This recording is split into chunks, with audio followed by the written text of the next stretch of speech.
Two exquisite chairs, known to the guest since childhood, held a special place in his heart.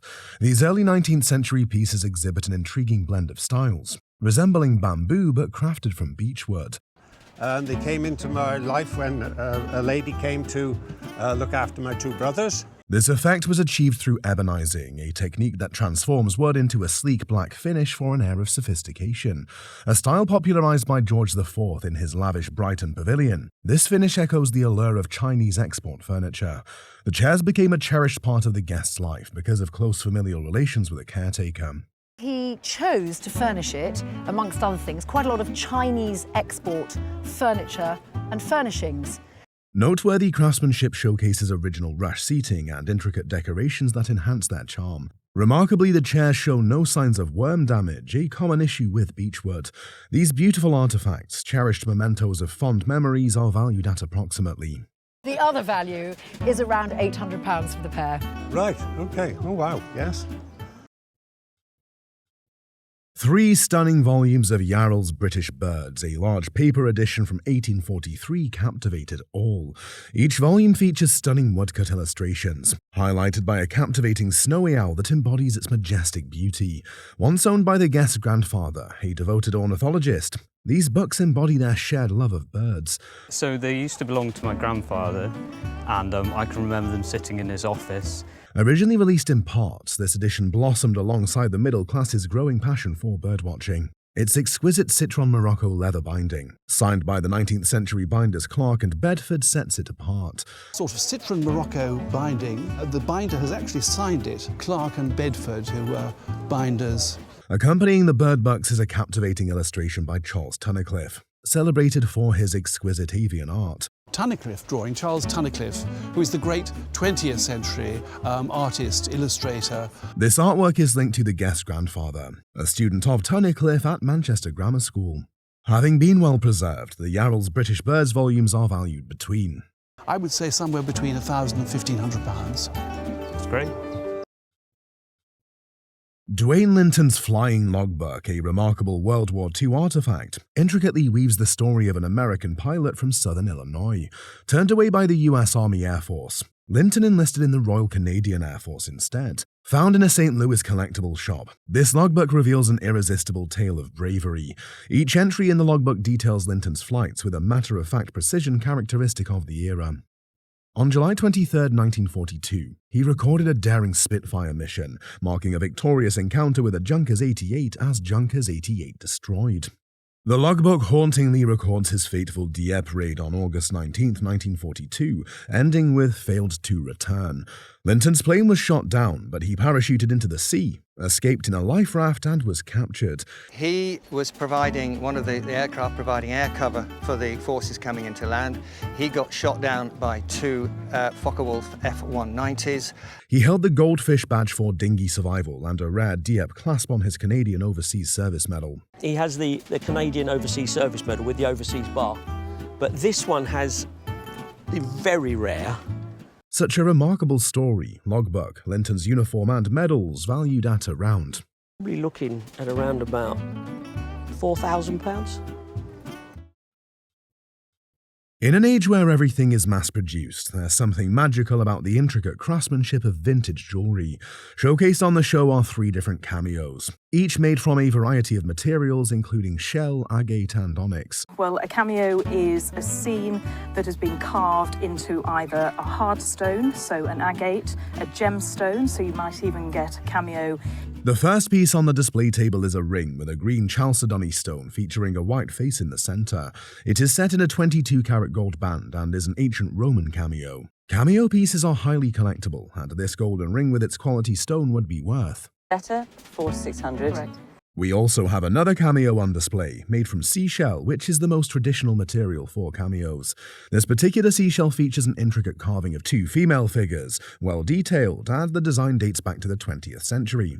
It does show us how intricate cameo carving can really be. At auction, this 20th century seashell cameo would easily be worth.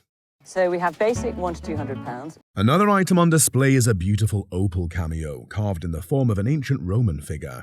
This opal cameo was made in the 19th century, as we can tell by its craftsmanship and appearance. Opal cameos are generally rarer than other types, and we estimate that this piece would be worth. And the best 10,000. The guest bought a piece of artwork from an antique shop in Manhattan around 1980 for $1,100. It was believed to be an original Walt Disney creation from the 1940s tied to the war effort. However, he never received any paperwork to confirm its authenticity. The appraiser examined the artwork and identified it as a watercolor gouache, an opaque water-based paint. So first of all, it's a watercolor gouache. Gouache is a fancy name for an opaque type of water-based paint. The character in the artwork was Pedro from the 1942 film Saludos Amigos, where Pedro played the role of a mail carrier. The appraiser clarified that while the piece was created by a Disney artist, it was not personally done by Walt Disney himself. At that time, Disney had already become a large brand, and many of his artists were permitted to sign his name, which had essentially become a logo. Despite not being created by Disney's own hand, the artwork remained valuable due to its connection to the war effort and the Disney brand. Regarding the piece's value, the appraiser noted that the market for Disney items remained strong. At auction, the piece would be conservatively valued at. We're looking at auction conservatively $5,000 to $7,000. Okay.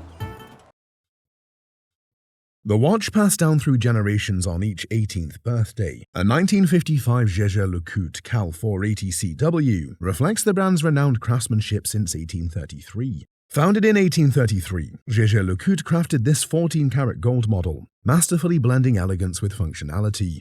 It features gold indices and numerals at 12, 3, 6, and 9, with triangular hour markers for symmetry. This timepiece boasts effortless legibility and a timeless charm. And you've got these lovely sort of dagger hands, which are real classic for the period. Its precise movement includes a 6 o'clock second subdial, adding a touch of subtle complexity to the design. The slim lugs enhance the watch's refined look, while its 33 to 35mm size offers subtle elegance. This model represents a significant shift towards more stylish, luxurious watches. Its elegance impressed the appraiser, who valued the item. If it came up into auction, I think it would easily achieve £1,500. Okay. The guest inherited a pin from her mother, who had received it from her grandmother. The item was initially suspected of being repurposed as a pin, originally serving as a lorgnette. However, upon examining the back of the pin, there were no such signs, and it was concluded to be a stick pin or a brooch, not a lorgnette. The pin was identified as originating from the Belle Epoque period, meaning beautiful age, dating it between 1905 and 1915. It did not bear a maker's mark, but the appraiser believed it was made in America. The pin was primarily platinum and contained large diamonds. You see these big diamonds on here. These diamonds weigh half a carat each. The diamonds were described as very high quality, with no visible inclusions to the naked eye. Additionally, there was a large pearl at the center of the pin, which was button-shaped, had incredible luster, and measured 10mm in size. The pearl's natural coating gave it depth and warmth. The appraiser speculated that the original pearl was worth as much as the diamonds on the pin.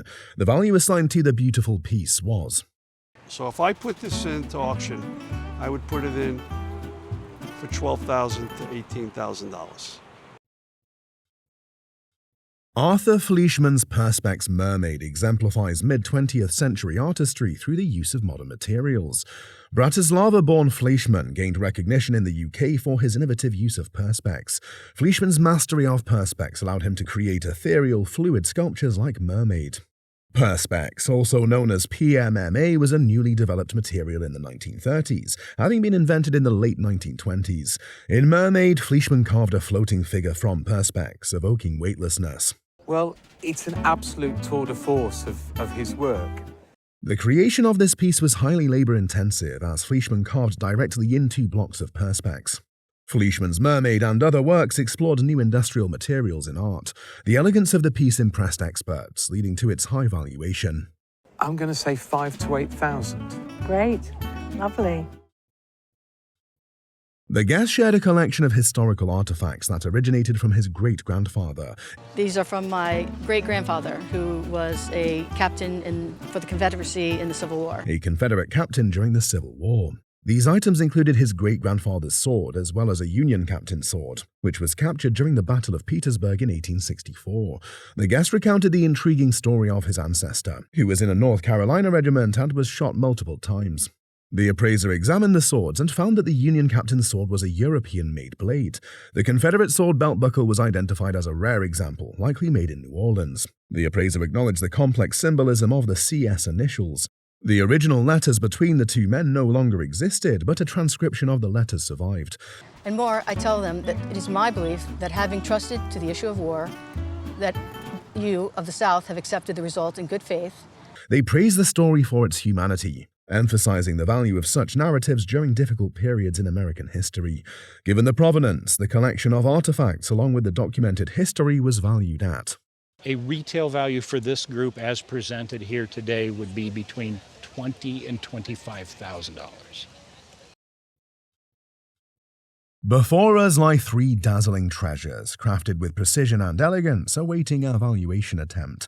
Got 3 items here and we rank them in order of value from basic to the best. These are 3 gorgeous necklaces. Among these 3 stunning Danish necklaces, one is an authentic Georg Jensen masterpiece, while the others share a connection to his influential design legacy, circa late 1960s to 1970. Danish design luminary Georg Jensen was a master silversmith, sculptor, and designer who founded the eponymous Georg Jensen Company, leaving an indelible mark on early 20th century design. This breathtaking piece sets the tone for our collection, its cutting-edge design hurtling us into a world of futuristic elegance. Andreas Mikkelsen, silver collar with silver gilt discs. Mikkelsen worked in sales for Georg Jensen and worked his way up to being a designer. This beautiful Georg Jensen design, produced after his death in 1935, demonstrates the lasting impact of his vision. And this is pretty fabulous too. Georg Jensen. So this piece was made well after Georg Jensen died, which was in 1935. But the crowning jewel of our collection is this ravishing Hans Hensen masterpiece, exuding opulence and refinement. Hans Hensen was a Danish jeweler and silversmith whose innovative designs defined the essence of mid-century Scandinavian elegance. Firm was established 2 years after Jensen in Denmark. Hans Hensen himself died around about late 30s, 1940.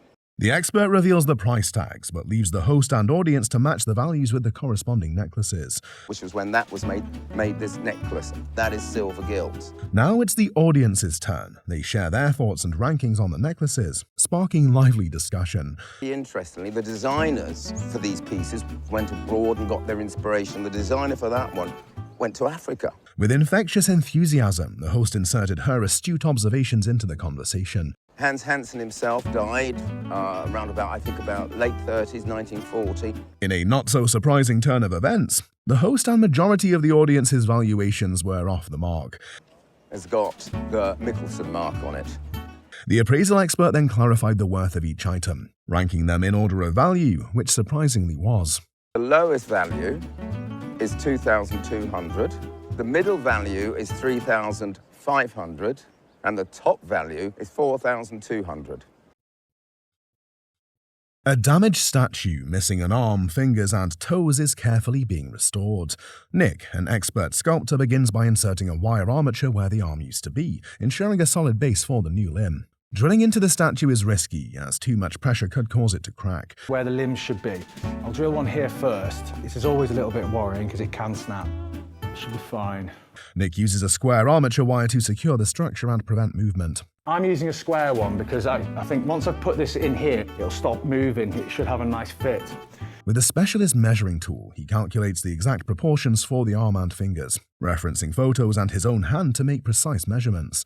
Recreating tiny fingers and toes is the hardest part. However, Nick's 20 years of experience help him tackle this challenge effectively. He heats a knife to cut the clay with precision, carefully carving the fingers out. To strengthen the clay, he applies plumber's freezing spray, adding stability to the delicate pieces. Once the sculpture is ready, Nick creates a silicone mold, ideal for capturing the fine details of the statue.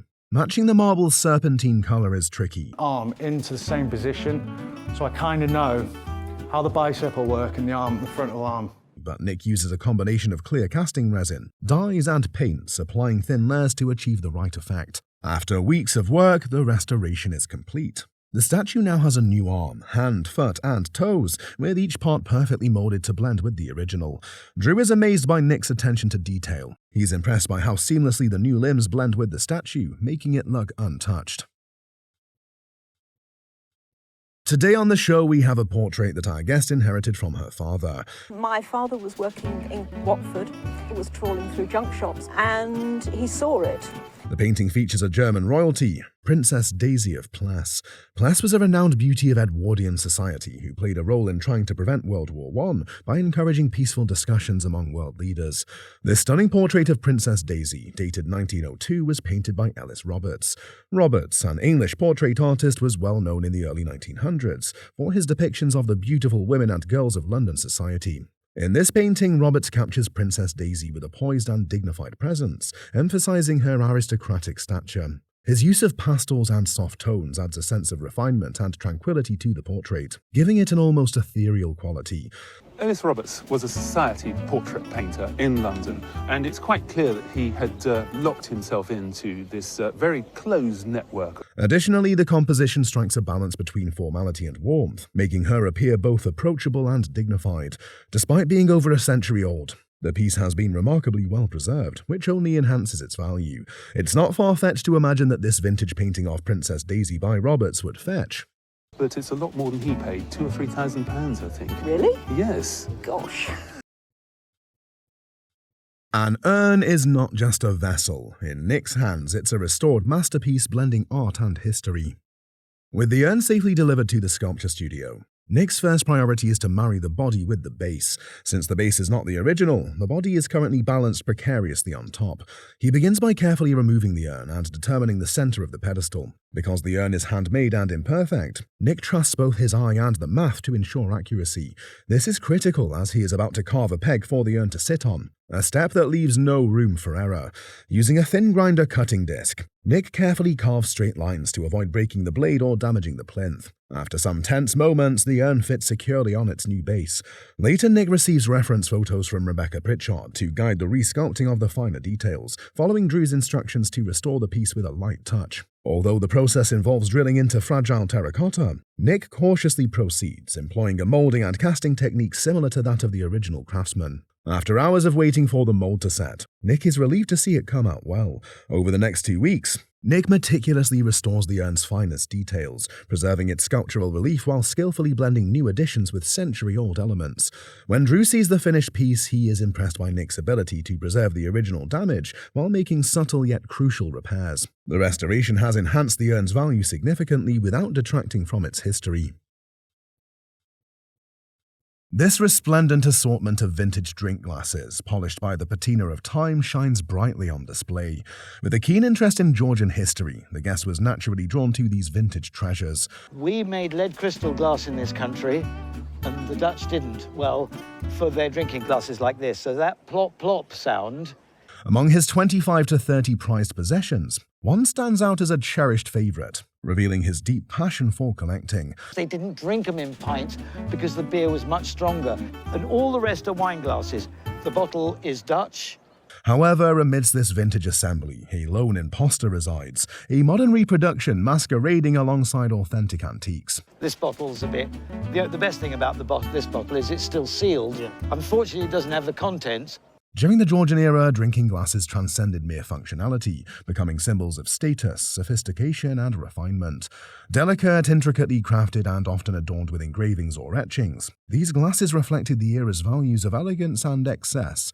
In opulent drawing rooms and lavish banquets, aristocrats and gentry sipped fine wines and spirits from glasses that sparkled like diamonds in the candlelight. As the Industrial Revolution transformed England, glass production evolved, making fine glassware more accessible. Yet, authentic Georgian-era glasses remain highly prized among collectors, evoking an era of refinement, luxury, and timeless beauty. This collection boasts an exclusively English heritage, with a single notable exception. And then you should go ahead, in my opinion, but just don't tell the missus how much you're spending, okay? It's a deal. Thanks very much. This rare assembly of vintage drinking glasses boasts considerable worth, precisely matched by the guest's thoughtful investment, amounting to... Probably about the same, $2,000. Your collection is worth what you paid for it. Finding antiques for Drew is about rediscovering forgotten stories and genius. The house Drew visits might look older, but it's actually quite new. having been built just 6 or 7 years ago. Drew, the visitor, learns that the design was inspired by a sketch from an old magazine purchased at a car boot sale. He is immediately captivated by the house's distinctive features, including a massive dragon on the roof and a whole tree integrated into the living space. The eclectic decor blends Indian, Chinese, and Balinese influences, reflecting the owner's travels and tastes. Inside, Drew discovers a pair of framed etchings from Macbeth Auction House. These are valued at around £300. He negotiates to buy them. 100 each. Yeah. You can? Okay. Thank you. Moving to the barn, Drew is astonished by the vast collection of items accumulated over 30 years. The barn features an Armstrong Siddeley and a Morris Minor on the mezzanine, among numerous other treasures. Among the items Drew is particularly interested in are Balinese carvings and a Ganesh statue. The wooden sculptures, hand-carved and painted, feature Ganesh, the Hindu god known as the remover of obstacles. Initially valued at around £800, Drew manages to negotiate a price that's less for the 4 pieces. Drew appreciates the handmade quality and decorative value of these pieces, adding them to his collection. Posters, those colourful snapshots of history, hold a special place in the world of collectors, and this particular gem, acquired from a high school art teacher father-in-law who had an eye for unique finds, is no exception. Dating back to World War II, it's not just any circus poster. It's a grand 4-sheet spectacle, larger than life and bursting with character. What sets this poster apart is not just its size, but its journey through time. Printed by the prestigious Strobridge Litho Company, it boasts craftsmanship that collectors covet, but the real intrigue lies in its adaptation. Originally showcasing the legendary animal trainer Terrell Jacobs, it later underwent a makeover to feature Alfred Court. The curious addition of a separate paper clumsily concealing Jacobs' name tells a tale of the ever-evolving circus world, where performers' careers took unexpected turns. Despite its historical significance and imposing presence on any wall, this poster has remained somewhat elusive in auction circles. Nonetheless, expert appraisers foresee a conservative estimate of $3,000 to $4,000, turning this historical gem into a thrilling investment. Sells at auction for $1,400. Wow. Drew Pritchard and his team visit a Georgian mansion in Scotland, where they hope to find valuable antique furniture. The mansion's owner, David, is renovating and looking to sell items he no longer wants. David bought the remaining contents of the house as a job lot, but decided that most of the furniture wasn't to his taste. Drew quickly identifies several key pieces with strong potential for resale. The first is an early 1920s English desk lamp. This early English desk lamp has a cast iron base and a faux brass shade. Featuring a cast iron base and adjustable sliding hinge, purchased for £80. Drew believes he could sell it for £250 after some restoration. Another standout item is a hand-knotted woolen rug from the early 20th century, likely from Turkey or Iran. Though faded, it could fetch around £300 after cleaning, and Drew secures it for £70. Drew also finds a 1920s rattan chair, well-preserved and ideal for vintage decor enthusiasts. He buys it for £60, expecting to sell it for £300. I was going to say 75 for meet you at 60. In that case. Yes. A major discovery is a haberdasher's cabinet from the 1920s, complete with 48 glazed doors. Originally used to display small items, it could be worth £1,350, but Drew negotiates the price down to £500. Additionally, Drew picks up a Nordic pine kitchen table, used by Mansion's kitchen staff, for £100. With a market value of £600, it's another strong buy. Lastly, he purchases a 12-drawer cabinet from the 19th century, part of a housekeeper's cupboard. Covered in oil, it requires restoration, but is worth around £800 once cleaned, which Drew secures for £200. These well-chosen items, once restored, are set to bring significant profits. Been a long trip up to Scotland. We've bought really well, actually. Mostly we bought stuff at the right price and left loads of profit in it for us. Drew's keen eye for antiques and strong negotiation skills ensure he leaves Scotland with valuable pieces that will yield excellent returns after some restoration back in Wales. Books are treasures of knowledge holding captivating stories beyond their pages, such is the case with this fishing book, a collection of right merry garlands for North Country anglers, brought forth by the guest, with ties to literary figures Eugene Field and Frederick Remington. It promised an amazing journey into the past. It also contained sketches by Frederick Remington and a watercolor drawing, adding to its allure. Although accompanied by a note from Eugene Field II and a bookseller's price of $350, doubts were cast upon their legitimacy. Eugene Field Jr.'s reputation as a skilled forger was known for embellishing bucks from his father's collection, with famous names like Mark Twain and Frederick Remington to fetch higher prices. Ultimately, the authentication served as a disendorsement, revealing the items as likely forgeries. The buck still holds value as a collectible forgery, fetching around $200 to $300 from enthusiasts. A collector would probably pay $200 to $300 for it, so it's not a complete loss. Drew and T find garden antiques so rare, hidden treasures beyond compare. Drew and T embark on a journey to Tetbury in the Cotswolds to visit Alan Frost, a garden antiques dealer who runs his business the old-fashioned way, relying purely on word of mouth. Upon arriving, they are greeted by Alan's collection, a mix of terracotta creations, antiques, and salvaged items. Alan takes pride in his work, especially in crafting terracotta pieces, a skill he's honed over 3 decades. Drew is particularly drawn to a Christopher Dresser jardinière, although he dislikes the accompanying pedestal. After some negotiation, Drew buys the jardinière. They also discover a French terracotta statue from the 1880s, which Alan plans to repair.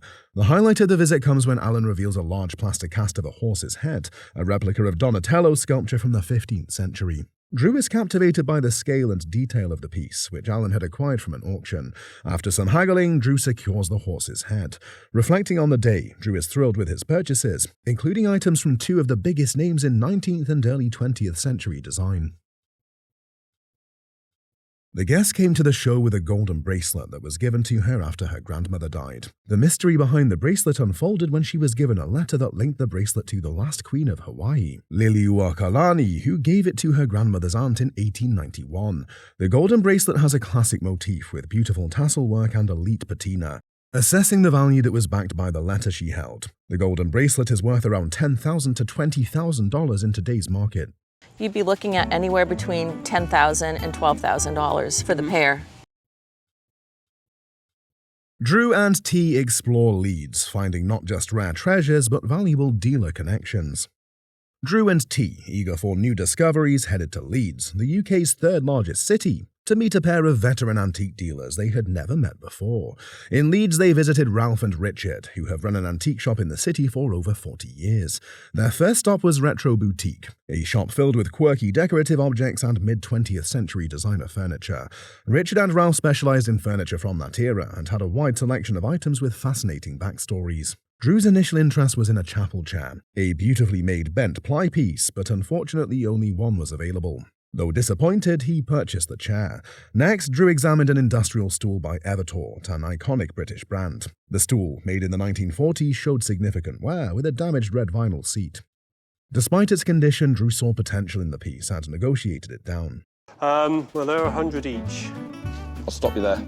Drew's eye also caught a collection of ceramic glove molds dating back to the 1950s, which he found particularly appealing as they often sell quickly as decorative items.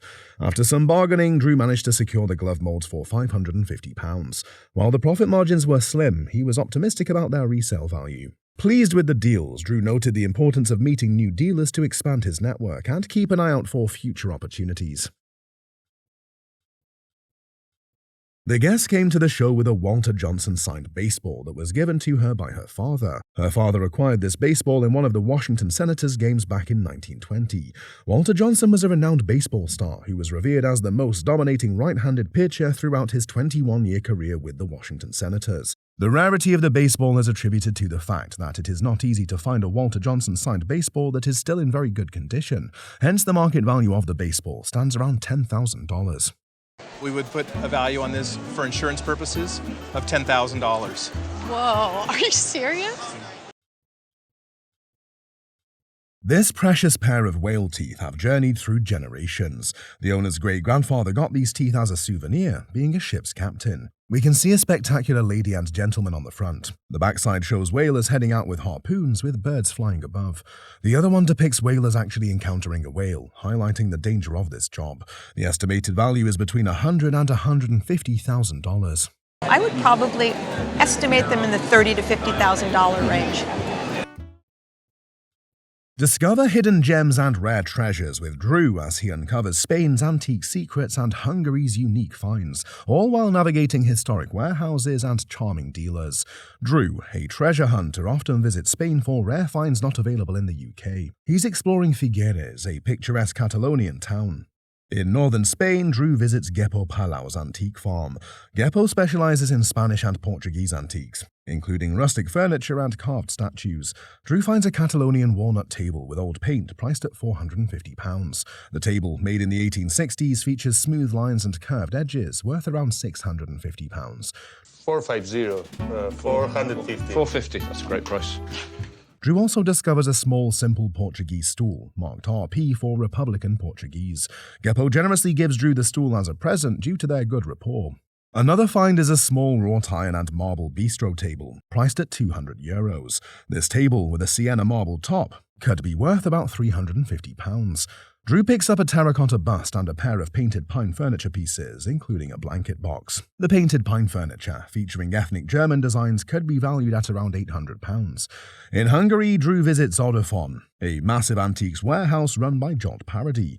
Jolt's warehouse, previously a casting factory, offers diverse antiques, including 1950s medical cabinets and 18th century Hungarian furniture. Drew purchases a Hungarian-made mushroom lamp for €100 and a painted pine console table for €300. Excited by his finds, Drew plans to showcase these treasures in his shop, looking forward to their successful sale. This circa 1720 Japanese Buddhist painting was brought to the show by an old man who said he got the painting from his ex-wife. Initially, the painting was purchased in 1984 by his ex-wife's aunt from Japan. The painting depicts a man named Shakyamuni who was referred to as the Buddha and was surrounded by his family, attendants and guardian figures who are protecting him. Yes, ma'am. And it originally, as you said, was rolled up and was a hanging scroll. Yes, ma'am. Titled the Raigo painting, which was done by anonymous painters who painted on silk with natural pigments like minerals and vegetables and a great deal of gold leaves. With the excellent condition and the rarity of such paintings, the painting auction value ranges between $8,000 to $10,000. At auction, I would put an estimate of $8,000 to $10,000. Oh, super. That's great. Drew arrives in Chesterfield, home of the famous Twisted Spire. He's headed to Lucky Magpie Salvage, a quirky vintage heaven. The first thing he spots is a handmade stag shield. Priced at £100, it's quirky and affordable. A pair of 19th century terracotta corbels catches his eye next. They're listed at £140, but worth around £250. In a barn, he finds a rare enamel sign. There's no T like Phillips. Something strikes me and I'd like. It's priced at £1,350 and valued at £1,450. Outside, a set of concrete pots catches his attention. A couple of pots here I like the look of. Now, I know they're only concrete and I know they're only about 20, 30 years old. Priced at £350 for all, they make a great garden addition. Drew loves the quirky, whimsical mix of items. Each piece holds a unique story. The stag shield, although odd, feels like a fun find. The corbels, steeped in history and elegance. Drew leaves feeling triumphant, having found a treasure trove of vintage gems. The Lucky Magpie certainly lived up to its name. This silk embroidery quilt was brought to the show by a woman who claims the piece was passed down to her by her grandmother. Interestingly, the quilt was initially given as a token of appreciation to her great-grandmother, who harbored the Chinese immigrant whose house got burnt during the Seattle fire outbreak in 1889. The remarkable quilt has a backing that was made with a Chinese silk handkerchief and 2 carved embroidery. The current market value of the silk embroidery crazy quilt will be around $10,000. Probably at auction somewhere around $10,000. Drew's business thrives on uncovering unique one-off pieces. Drew's business is built on his ability to unearth unique one-off pieces. He starts by heading to Stafford with his sidekick Julian to meet Ian Dodds from Air and Ground Aviation. Ian's company specializes in decommissioning planes, helicopters, and weapons, offering rare items for sale. Drew is immediately impressed by the list of surplus items. They begin with smaller pieces, like tail rotor blades from a Westland Lynx helicopter, priced at £40 to £50 each. Drew is also interested in 1960s aircraft seats, which Ian offers at But something like that, we'd normally sell those between £150 to £250, depending on the condition. Drew knows his interior design clients will pay up to £250 for each. Drew then spots some aviation tool cases, perfect for musicians or tool storage, priced between £400, one or two we've sold, very good. And we've put some more in the lot. The unique runway lamps catch Drew's eye too, sold at £100 for the pallet. As he continues searching, he comes across retro steampunk library ladders from C-130 aircraft. Ian prices these at Yeah, how much for the pair? I would say about £50 a piece. Finally, Drew discovers two rare plane propellers, complete with nose cones. Ian initially quotes £400 per propeller, but Drew negotiates to get both for We'd normally sell something like that at about £400 for a prop. These rare aviation pieces could sell for up to £750 each. Drew leaves with a great deal, securing two standout pieces of aviation wall art. The guest brought a Japanese panel screen that he inherited, although his brother inherited the piece from his parents who purchased them around 1920, and he had to demand it from his brother to have them in custody. The wonderful large-format painting was from the Emperor Taisho period from 1912 to 1926. The design of this painting shows the interaction between Western art and Japanese art. Despite the fading and the restoration that was done to the paintings, it still retains a hefty market value of around $7,000 to $10,000. Be estimated at about $7,000 to $10,000. I'm glad I brought this here. From Suffolk, Steve Norman, a furniture restorer, has decades of experience with high-end antiques. Steve Norman is a Suffolk-based furniture restorer with decades of experience working on high-end antiques. He travels to North Wales to meet antiques dealer Drew Pritchard, who has a special project for him. Drew presents an extraordinary 17th century chest of drawers, believed to date between 1690 and 1700. It features exotic hardwood veneers and original drawer pulls. Constructed during the golden age of English furniture making, this 17th century chest of drawers is a rare find indeed. Though the chest looks impressive, it's in worse condition than it appears. Drew estimates its value in the current state at around This up for £3,500 to £4,000. If you really know what you're looking at, this is damn good. Its olive wood and sycamore veneers were made for a wealthy client in the golden age of English furniture. However, years of neglect have left it in need of expert restoration. Steve checks the likely replaced feet and assesses the task ahead. The chest also has an original locking mechanism, which Steve carefully disassembles to preserve its authenticity. Using old nails and aged ash, he restores the mechanism to its original function. The challenge for Steve is to perform a restoration that looks as if the piece has never been touched. Once completed, the chest value will increase significantly, making it a true collector's item. Upon returning to Conway, Steve is eager to reveal his work to Drew. The chest, once bleached by sunlight and damaged, now boasts a rich patina. Every fragment of veneer has been meticulously restored, and the original charm of the chest has been revived. Drew is thrilled with the outcome. Drew notes that the chest now looks stunning and is ready for generations of display. The guest brought this beautiful dressing table garniture that she inherited from her mother to the show. Actually, the dresser garnitures were acquired by her father, who was a doctor in Ohio, and presented them to her mother as a token of love. The dressing table garniture was made by a renowned French jeweler and glass designer, René Lalique, in the 1920s. The three garnitures are in the form of glass bottles and are called a flacon, which means perfume. On the side of the bottles are little stylized myosotis, meaning forget-me-not. Despite the slight condition issue with the garniture, they still have a retail value of around $8,000. They could be worth for as much as $20,000 to $30,000 in a retail store. Drew and his team head to Chertsey in Surrey to visit Adorn Prop Hire, a film and TV prop company run by Colin Ellis. As they arrive, Drew is immediately impressed with the warehouse's setup, which feels like he's walking onto a film set. We arranged to meet Colin outside, and it's a fairly nondescript industrial building, and then you come inside and we are in a film set. Drew's attention is drawn to a large dinner table surrounded by rush seating made of 14 oak seats. This large dinner table was created in the late 19th century by William Birch. Colin explains that the rushing has been recently restored, and Drew notes the chair's understated yet elegant design, though he spots variations in height and construction. Despite the slight differences, Drew negotiates a price of £1,850, recognizing that with some adjustments, the chairs could be worth up to £4,000. Next, Drew spots a bank of 20 oak drawers, perfect for a kitchen. Though not of the highest quality, the drawers have great aesthetic appeal, and Drew secures them for £600, confident that the drawers will enhance the value of any home they're placed in. In another section of the warehouse, Drew explores a variety of film props, including fake ornaments and soft furnishings used for action sequences. Among the props, Drew finds a marble bust by John Adams Acton, a sculptor known for his work during Queen Victoria's reign. Queen Victoria's reign was a golden age for sculpture.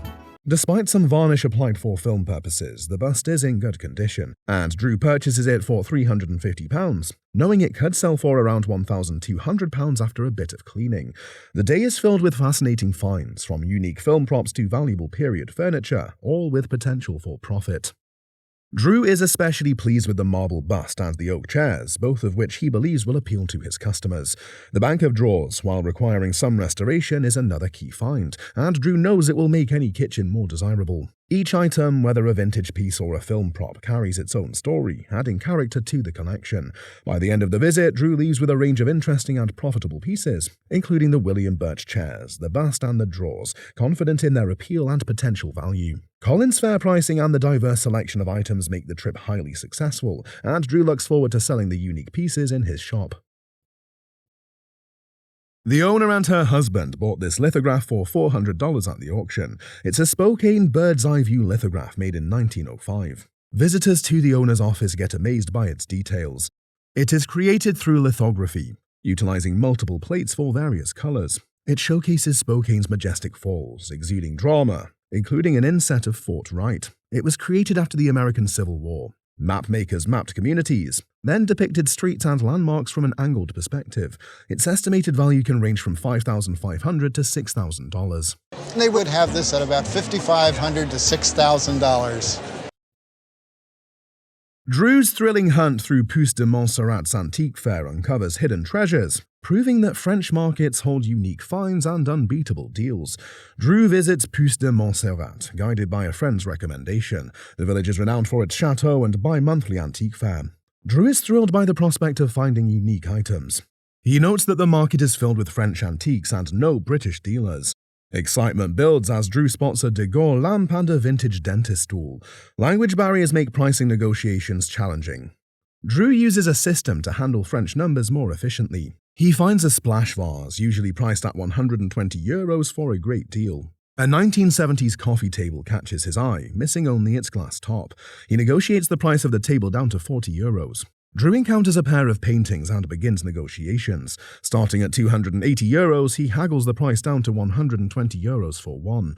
He later finds a matching splash lamp and buys it for €50. Drew is delighted with his purchases, including paintings, furniture, and a French light. The day's standout finds include the coffee table, splash lamps, and nude paintings. Drew appreciates the quality and uniqueness of each item. He feels the pieces will fit well in any home, showcasing great craftsmanship.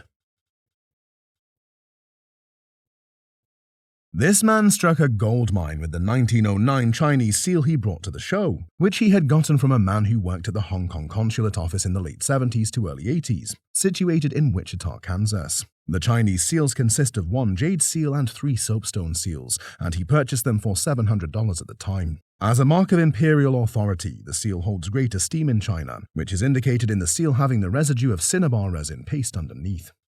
Looking at the seal, you will see the exquisiteness in carving which speaks about their worth in today's market. The agate seal with charming rats or mice is worth about $1,500 to $2,000.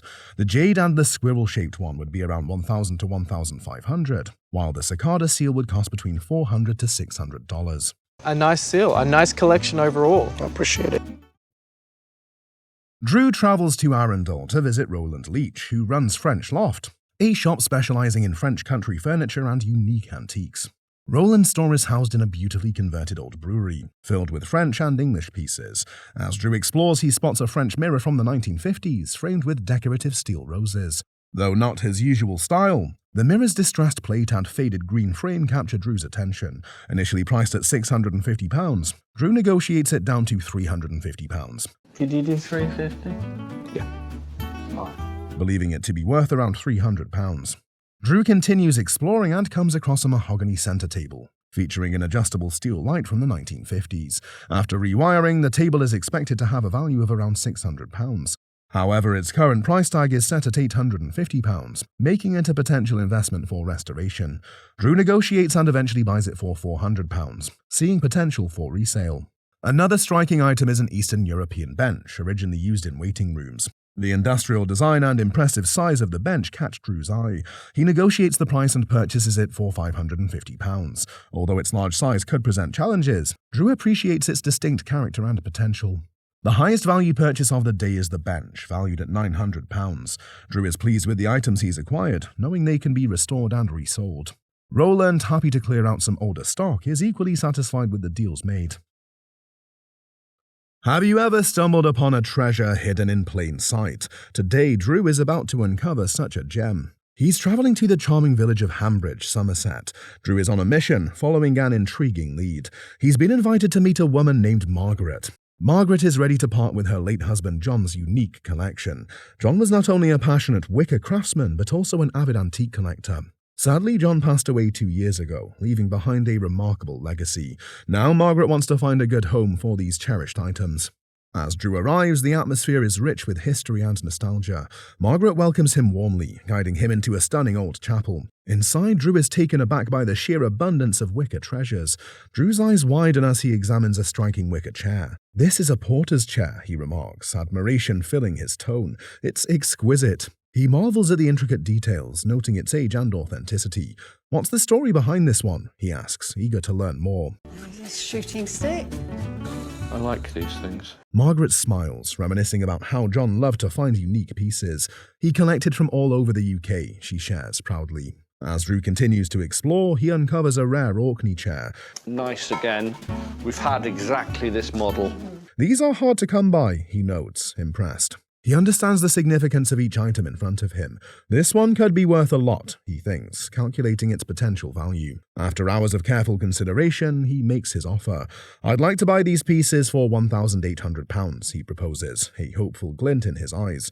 Margaret nods in agreement, appreciating the passion behind his offer. They finalize the deal, both feeling a sense of satisfaction. His visit has been a resounding success, and he looks forward to sharing the treasures he's discovered. From a £100 find to a potential £12,000 gem, witness the transformation of a vintage Louis Vuitton trunk in a masterful restoration. Martin has removed all 120 of the precious monogrammed rivets. With the last rivet out, he starts on the crumbling leather band. Dealer Saxon stands to make a significant profit from his £100 outlay. Restoring the trunk could let dealer Saxon make a significant profit from his £100 investment. Luciano Gulshan, an expert in vintage luggage, provides the evaluation. Gulshan's family has been in the business for over 30 years. He operates from his shop in West London, serving collectors and the film industry. Gulshan confirms the trunk's authenticity and its circa 1920 date. He praises the original handles, noting they are usually broken.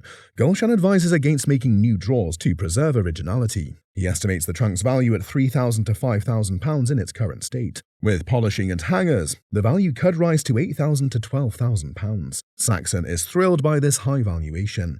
Martin cuts and dyes new leather strips to replace the original band. He uses a bespoke tool to emboss the Louis Vuitton monogram onto the leather. Martin glues the leather onto the metal band and folds the edges. Now Martin moves to the final polish. The restored trunk, with its new strap and original rivets, looks impeccable.